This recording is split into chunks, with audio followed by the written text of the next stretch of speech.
नमस्कार, मी मनोज पाठक. बातमीपत्रात आपलं स्वागत. आता बघणार आहोत जिल्ह्यातल्या महत्त्वाच्या बातम्या. 36 जिल्हे 50 बातम्या. राज्यात 5 वाजेपर्यंत 53.51% मतदान. वर्ध्यात सर्वाधिक 56.66% मतदान, तर हिंगोलीत सर्वात कमी 52.3% मतदान. नांदेडमध्ये 52.47% मतदारांनी बजावला मतदानाचा हक्क.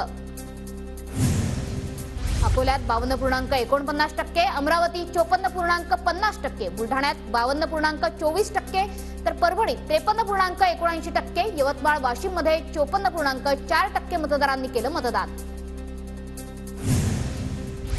नांदेडच्या रामतीर्थ मतदान केंद्रावरील ईव्हीएम मशीन कुऱ्हाडीनं फोडलं. ईव्हीएम मशीन फोडणाऱ्या तरुणाला पोलिसांनी तात्काळ ताब्यात घेतलं.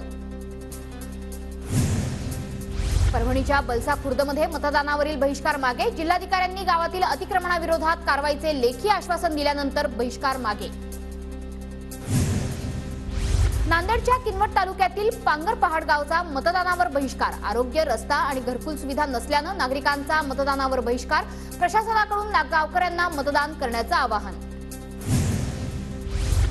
वाशिमच्या पांगरी महादेव ग्रामस्थांचा मतदानावर बहिष्कार. गावाला मागील 22 वर्षांपासून ग्रामपंचायतचा दर्जा नाही. गावाला ग्रामपंचायतचा दर्जा देण्याची नागरिकांची मागणी. हिंगोलीत 39 मतदान केंद्रांवर झालेला बिघाड दुरुस्त. मतदान सुरू. 39 बॅलेट मशीनसह 16 कंट्रोल युनिटमध्ये बदल, तर 25 ठिकाणी व्हीव्हीपॅटच्या मशीनही बदलल्या.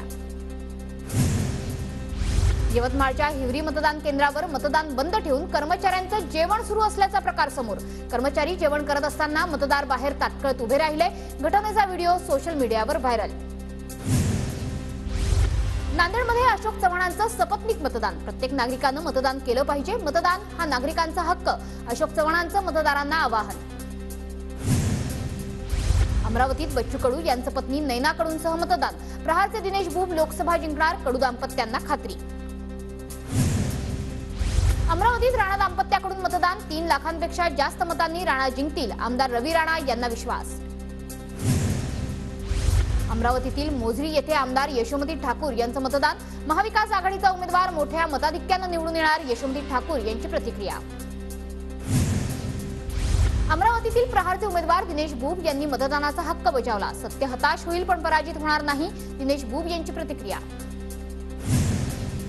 अकोल्याचे महायुतीचे उमेदवार अनुप धोत्रेंचं मतदान. मतदार मला नक्कीच निवडून देतील, अनुप धोत्रेंकडून विश्वास व्यक्त.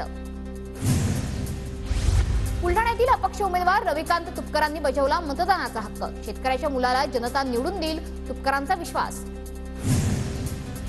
आमदार प्रज्ञा राजीव सातव यांनी मूळ गावी मसोड येथे बजावला मतदानाचा हक्क. पुष्कर सातव यांनी पहिल्यांदाच केलं मतदान. परभणीत महाविकास आघाडीचे उमेदवार संजय जाधवांचं मतदान.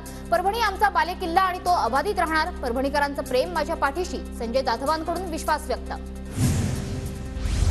जालन्यात घनसावंगी मतदारसंघाचे आमदार राजेश टोपेंनी सपत्नीक बजावला मतदानाचा हक्क. पाथरवाला गावातील मतदान केंद्रावर मतदान. नांदेड लोकसभा मतदारसंघाचे वंचितचे उमेदवार अविनाश भोसीकर यांनी केलं मतदान. मतदान केंद्रावर जाऊन बजावला मतदानाचा हक्क. नांदेडमध्ये लोकसभा निवडणुकीसाठी तृतीयपंथीयांनी बजावला मतदानाचा हक्क. मतदानासाठी आलेल्या तृतीयपंथीयांचं पुष्पगुच्छ देऊन केलं स्वागत.